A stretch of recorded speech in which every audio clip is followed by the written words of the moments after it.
I now have the great pleasure to present the League's Gold Baton Award to Yo-Yo Ma. This is our highest honor. It's been given annually since 1948 for distinguished service to American orchestras. The Gold Baton recognizes individuals and organizations whose far-reaching contributions to the field serve to champion and advance the cause of orchestras and orchestral music throughout the country. Yo-Yo lives and breathes in a world of opportunity. He's unconstrained by the burdens of problem solving.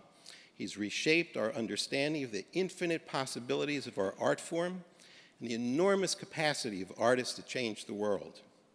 He's redefined artistry itself, adding new dimensions to our notions of excellence and creativity.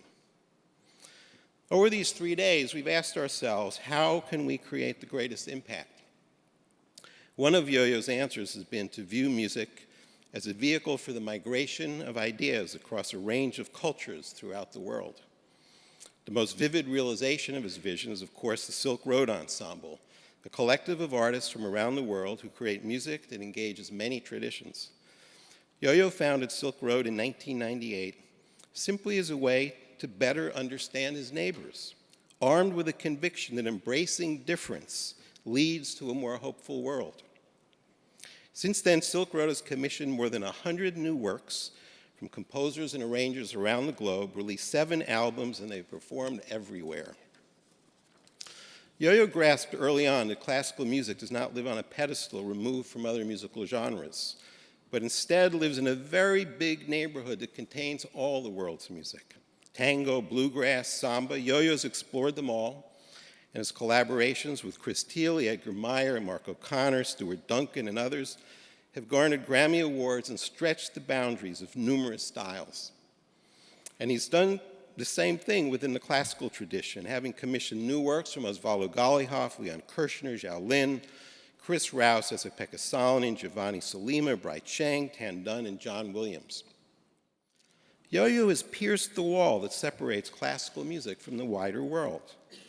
Who else could claim to have won, on the one hand, Grammys for both the Brahms trios with Manny Axe and Leonidas Kavakos, and on the other hand, the Bach trios with bluegrass artist Eric Meyer and Chris Thiele? And be the first ever artist appointed to the board of the World Economic Forum at Davos, while also working with incarcerated youth at the Cook County Juvenile Detention Center. It's hard not to conclude that Yo-Yo's journey represents at least one very promising pathway to achieving the greatest impact and, in turn, widespread and devoted support and engagement. Just imagine, what if Yo-Yo had been an orchestra? Yo-Yo is fond of quoting the great cellist Pablo Casals. Casals said, "I am a human being first, then a musician, then a cellist." Ladies and gentlemen, please join me in welcoming the humanitarian, musician, and cellist Yo-Yo Ma. Today, I want to thank the League of American Orchestras and all of you who work in the orchestral world for the opportunities you have given me to create a life in music. As an immigrant, there wasn't much of a safety net. And in so many ways, American orchestras have given me my temporary homes for nearly 50 years. I've been a guest in your communities, and you have been the most wonderful hosts. You have opened my eyes to the richness of American culture. Over the years, I came to understand how the development of the American orchestra went hand in hand with the development of our cities and with our Western expansion. How orchestras and their brothers and sisters in culture helped us to imagine and strengthen our communities. And I came to understand how the League has been their most faithful supporter for more than 75 years. So you can understand what an honor this is. I want to thank the League for all the work that it does. And I want to thank Jesse and the League for asking tough questions, for asking us to look beyond excellence and think creatively about why we are here, for asking, what are orchestras for? The important is remaining true to music's and to culture's purpose, to help create a strong, thriving society, to help all of us survive. Begin with the important, the urgent will follow.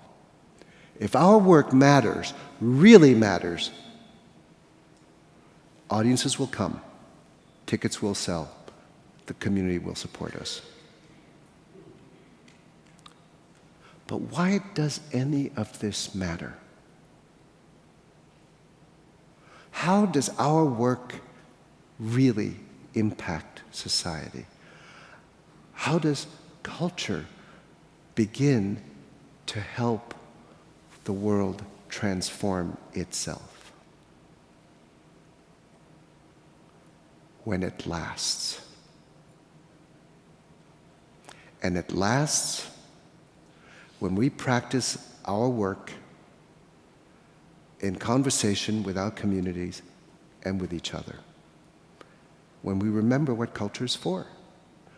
When we remember it is a helper. It's not a product. When we remember that culture helps us understand our environment, each other, and ourselves. And this has never been more important. Our teachers gave us technique. But we know that in music, we learn technique so that we can transcend it. That as institutions, we must transcend the urgent. That together, we must put excellence after creativity and participation. And this is actually the hardest thing to do. It's what I have struggled to do for many years in my own life. For the rest of my life, my goal as a performer is to share this message, to encourage communities to look for the helpers, the individuals and institutions that have put the important ahead of the urgent, that have put creativity and participation ahead of excellence. And wherever I go, to ask the question, which you've heard already once today, what can we do together that we can't do alone?